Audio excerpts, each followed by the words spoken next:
Hello and welcome back to the Codeigniter series. In the last video, we created a newsletter, and in this video, we're going to set it up so people can comment on the different posts. Let's make our comments controller.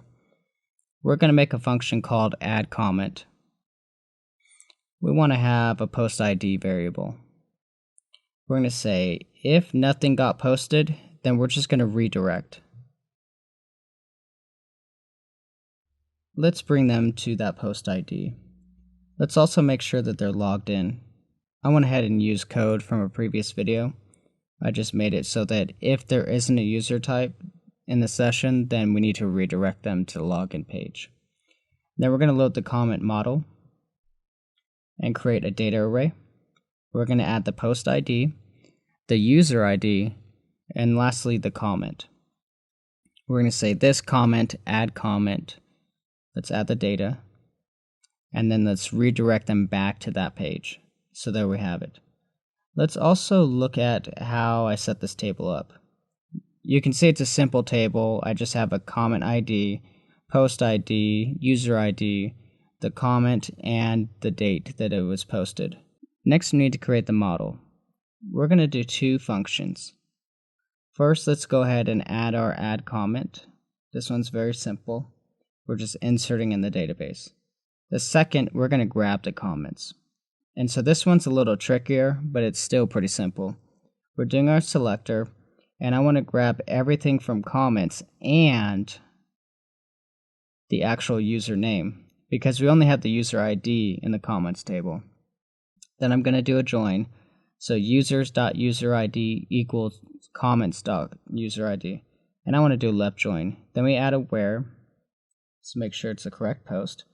And then I want to order by comments.date added. And I'm actually going to do this ascending. Then the rest is pretty straightforward. The last thing we need to do before we can test this is we need to update the post view. We also want to update the post controller. So if we look at our post view, it's very simple. What we want to do after the post is I'm just going to add a horizontal row, and then we want to display the comments. So I'm going to say if count comments is greater than 0, so there are comments, then I want to do a for each. I'm going to keep this simple, so we're just going to say username said at, let's make the date a little bit friendlier, and then let's display the comment. And then I'm going to add another horizontal row. So we have the for each. Let's also do an else here. Let's say there are currently no comments. Then we want to add a form to add a comment. I went ahead and pasted this in just to save time. You already know how to do this. So we're just opening the form, adding a text area named comment, and adding a form button. Let's go to the controller. And on the post page, we want to load the comment model, and then add from the data array, we want to add all the comments. The last thing I want to do before we load the view is I want to add the form helper. Now if I go to a post, I can see the box and there's currently no comments. We're also not logged in, so I'll do test, and it's telling us to log in. I'm just going to log in as user because it has the least permissions, but it should still work. If I go back to the post, do another test, now you can see it added the test comment. So now that we've done that, let's add the captcha form. The first thing we need to do is we need to create a folder called captcha.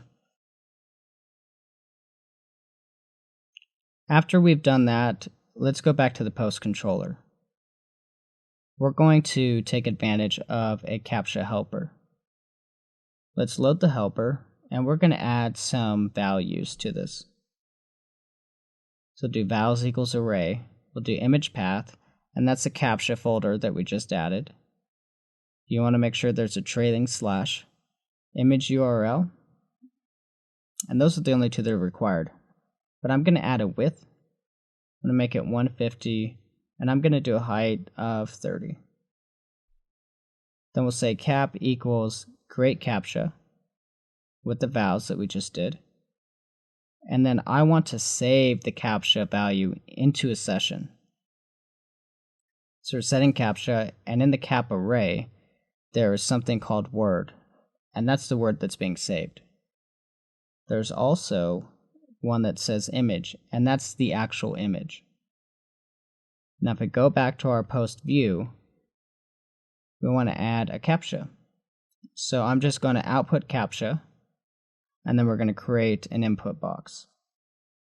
Let's just name it captcha. We'll echo that out. Now you can see we've added the captcha, and if I keep refreshing, you can see it's showing different codes every time. The last thing we'd want to do is update the comment controller. So we want to add an if statement. So if the captcha that's in the session doesn't match what we posted, then we want to give an error. And so I'm going to convert these variables into lowercase because I don't want it to be case sensitive. So if that is not equal to, then let's echo out the captcha code was incorrect. You typed in and the code was, so we have that, else. Let's go ahead and try this. I'm going to type in the code incorrectly. You can see we typed something in that didn't match what the captcha code was. If we go back, make sure we refresh. Let's go ahead and try and add that now. And now our test was added. You can also make it so that you have the same code every time. It's not secure, but if you're trying to test things out and you're having a hard time entering the code, all we would do is add a value of word, and let's say test.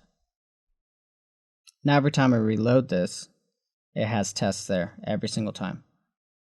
We've learned how to use a captcha and how to make it so that only users can add comments. In the next video, we're going to add on to the comments and we're going to make it so we can add smileys.